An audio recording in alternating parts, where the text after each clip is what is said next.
Hello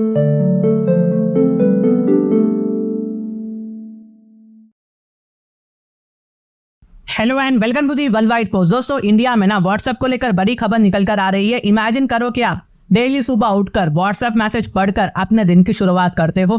जो भी मतलब ऑफिस का काम है वो व्हाट्सएप को देखकर शुरू करते हो। सडनली एक दिन ऐसा आ जाता है कि जब आप सुबह उठते हो लेकिन आपका व्हाट्सएप ना काम नहीं करता। फिर आप थोड़ा परेशान हो जाते हैं। बाद में आपको पता लगता है कि व्हाट्सएप ने इंडिया को छोड़ दिया, यानी अपने सर्विसेज बंद कर दिए। तो इस तरह का सिचुएशन ना व्हाट्सएप को लेकर इंडिया में बढ़ रहा है। व्हाट्सएप इंडिया को छोड़ सकता है, हाई चांसेस है। लेकिन अगर व्हाट्सएप इंडिया को छोड़ देता है तो इंडिया को इससे बहुत ज़्यादा दिक्कत होने वाली है। एंड व्हाट्सएप टू, क्योंकि आपको व्हाट्सएप हर जगह देखने को मिलेगा। 450 से ज़्यादा इंडियंस इसका इस्तेमाल करते हैं हर महीने। हम व्हाट्सएप पर बिजनेस कंडक्ट करते हैं, व्हाट्सएप से डॉक्यूमेंट को फ़ोन से कंप्यूटर में भेजते हैं, व्हाट्सएप का इस्तेमाल हाई लेवल पर करते हैं। व्हाट्सएप की मदद से फैमिली और फ्रेंड से हम बात भी करते हैं। जितना आईमो का इस्तेमाल नहीं होता ना, उतना तो हम इंडियंस व्हाट्सएप का इस्तेमाल कर लेते हैं। और अच्छी बात यह है कि हम इंटरनेशनल कॉलिंग में बहुत ज़्यादा पैसा भी बचाते हैं व्हाट्सएप कॉल कर। तो व्हाट्सएप के बिना ज़िंदगी एक तरह से मुश्किल हो जाएगी। लेकिन अब जो इशू निकल कर आया है ना, ये सब कुछ बदल कर रख सकता है। अगर आपको अच्छे से याद हो तो 2021 की ही बात है। इंडियन गवर्नमेंट ने न्यू आईटी रूल्स को पब्लिश किया था।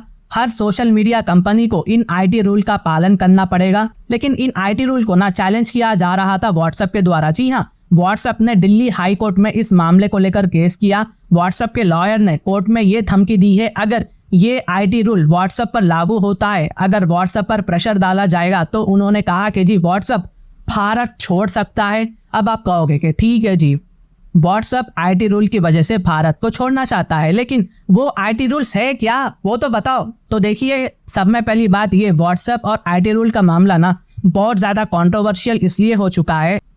इस आईटी रूल में ना फर्स्ट ओरिजिनेटर इन्फॉर्मेशन के बारे में बात किया गया है। समझाता हूँ सिंपल में। मान लीजिए किसी फेक न्यूज़ या हेट मैसेज का पीस या टेस्ट व्हाट्सएप पर है। इंडिया के इस आईटी रूल के मुताबिक ना व्हाट्सएप को ये ट्रेस करना पड़ेगा कि ये मैसेज कहाँ से आया है, व्हाट्सएप पर किसने इस फेक मैसेज को बनाकर पहले फॉरवर्ड किया है। तो ये पर्सन का अकाउंट फर्स्ट ओरिजिनेटर कहलाएगा, ताकि इस पर्सन को पकड़ा जाए, जो मेरे ख्याल से एकदम करेक्ट है। लेकिन ये थोड़ा अलग सिनेरियो है। यहाँ पर गवर्नमेंट ने इसलिए ये कदम लिया है ताकि ऐसी फेक न्यूज़ से किसी पर्सन को तकलीफ ना पहुंचाया जाए, असली दोषी को ट्रेस किया जाए और सजा भी दिया जाए। लेकिन व्हाट्सएप ने एक मसला उठाया है। आप जो मैसेजेस व्हाट्सएप पर भेजते हैं ना, वो एनक्रिप्टेड होते हैं। यहाँ पर आप देख सकते हैं कि चैट की शुरुआत में या बीच में कुछ इस तरह से आपको देखने को मिलेगा एनक्रिप्टेड, जो व्हाट्सएप खुद क्या चल रहा है नहीं देख पाता। तो एनक्रिप्टेड की वजह से सिर्फ 2 लोग उन्हें पढ़ सकते हैं, मैसेज को सेंड करने वाला और मैसेज को रिसीव करने वाला। इवन व्हाट्सएप भी नहीं जानता कि आपने क्या भेजा है। तो कंपनी का कहना है कि हम ये आईटी रूल को फॉलो नहीं कर सकते। क्यों नहीं कर सकते? क्योंकि फर्स्ट ओरिजिनेटर को ढूंढने के लिए ना हमें एनक्रिप्शन को तोड़कर ही ये काम करना पड़ेगा। और एनक्रिप्शन को तोड़ना मतलब कि प्राइवेसी को तोड़ने के बराबर है, कम से कम ये व्हाट्सएप का कहना है। और गवर्नमेंट ऑफ इंडिया का ये कहना है कि पहले आईटी मिनिस्ट्री ने इस आर्ग्यूमेंट को व्हाट्सएप के रिजेक्ट किया था। गवर्नमेंट का कहना है कि व्हाट्सएप जैसे कंपनीज पहले ही यूजर डेटा माइन करती है, यानी कि यूजर का जो डेटा है ये लेकर अपने प्रोडक्ट को और भी ज़्यादा बेहतर करती है, सर्विसेज को इम्प्रूव करती है। तो यहाँ पर व्हाट्सएप प्राइवेसी का गार्डियन होने का दावा नहीं कर सकता, ये गवर्नमेंट का कहना है। नहीं समझे? समझाता हूँ।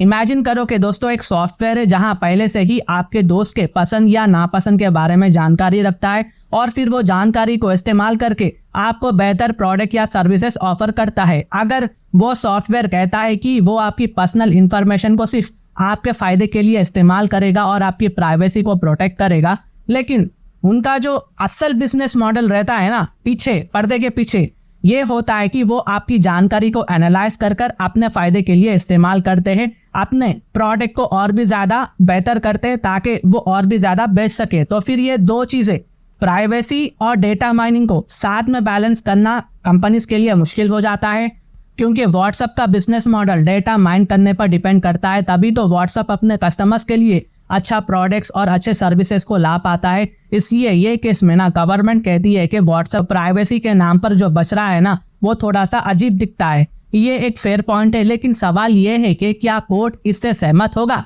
सिमिलर पिटिशंस पूरे देश भर में फाइल किए गए हैं, सभी को दिल्ली हाई कोर्ट में जोड़ा गया है। वो अगस्त में मामले को सुनेंगे। ये बहुत ही बड़ा ना कॉम्प्लिकेटेड मामला है। एक तरफ आपको प्राइवेसी का अधिकार है, सुप्रीम कोर्ट ने कहा कि ये एक ओरिजिनल राइट है।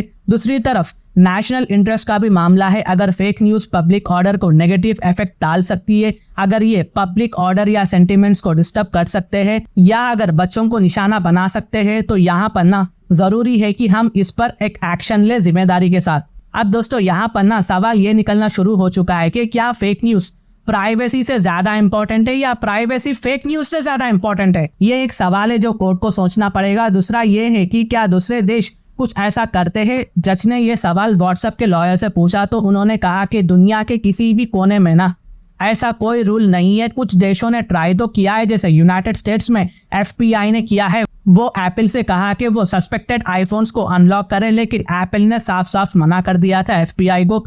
और व्हाट्सएप के एडवोकेट का क्या कहना है, तो देखिए मैं एडवोकेट के स्टेटमेंट को कोट कर रहा हूँ। उन्होंने कहा कि एज अ प्लेटफॉर्म हम कह रहे हैं कि अगर हमें कहा जाता है एनक्रिप्शन को ब्रेक किया जाए तो व्हाट्सएप को पूरी चेन ऑफ मैसेजेस रखनी होगी, और हमें ये नहीं पता कि कौन से मैसेजेस को डिक्रिप्ट की जानी चाहिए, यानी सिक्योरिटी लेयर से हटानी चाहिए। इनका मतलब है कि समझने के लिए कह रहा हूँ, डिक्रिप्ट करने की वजह से ना यहाँ पर जो प्राइवेसी रहती है, एग्जाम्पल हस्बैंड वाइफ के बीच में जो चैट होता है ना, जो बॉस एम्प्लॉय के बीच में जो जनरल चैट होता है ना, वो भी खतरे में आ सकता है। यहाँ पर प्राइवेसी सेंटिमेंट्स हर्ट हो सकते हैं। और आगे ये अपने स्टेटमेंट में कहते हैं कि इससे व्हाट्सएप को मिलियंस मैसेजेस को स्टोर करना पड़ेगा कुछ सालों के लिए। तो व्हाट्सएप एक मजबूत केस बना रहा है और ये लड़ने की कोशिश भी कर रहा है। सवाल ये है कि आगे क्या होगा।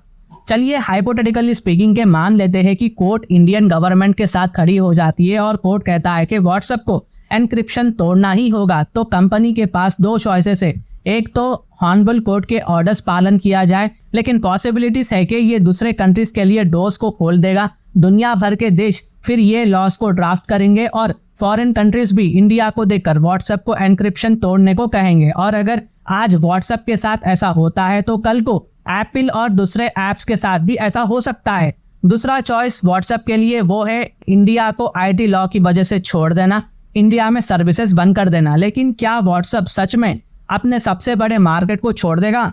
उन्हें लगभग इंडिया से ना $1 बिलियन मिलता है। क्या कंपनी बस ऐसे ही चले जाएगी? सोचने वाली बात है। आपकी क्या राय है व्हाट्सएप को लेकर? नीचे लिखिएगा कमेंट सेक्शन में, मैं उन्हें हार दे दूंगा। और अगर मेरी वीडियो इन्फॉर्मेटिव दिखे तो इंटरनेशनल अफेयर्स के लिए आप मेरे चैनल को सब्सक्राइब कर सकते हैं। Thank you for watching, thank you for hearing and I always say God bless you all.